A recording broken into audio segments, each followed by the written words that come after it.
guys, magluluto nga po pala ako dyan ng apritadang manok. Nakapagpainit na nga po pala ako dyan ng mantika at nagisa ko na po yung bawang tsaka sibuyas. Sinunod ko na nga rin po pala dyan ilagay yung manok at igisa lang po natin yan. At ayan, nayaan lang po natin siyang magisa.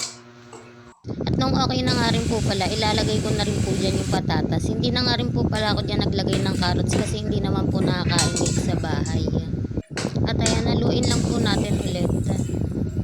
At habang inaantay ko nga pala mag-isa dyan yung manok, magsaing na nga rin po pala ako at luto na rin po yan.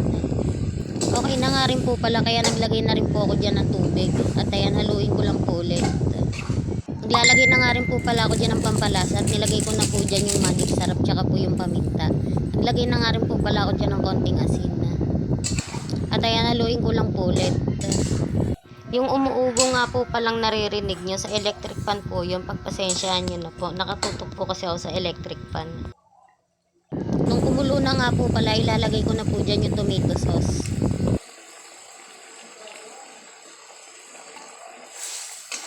At ayan, for the halo pa rin ng person.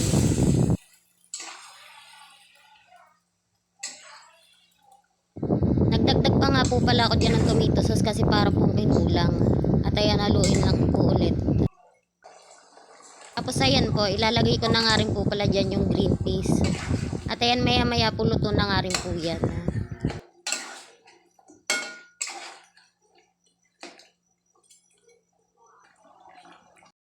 Ayan po, luto na nga po pala yan.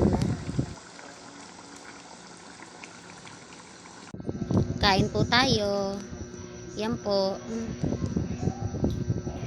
Ito po, kumakain na po kami dyan.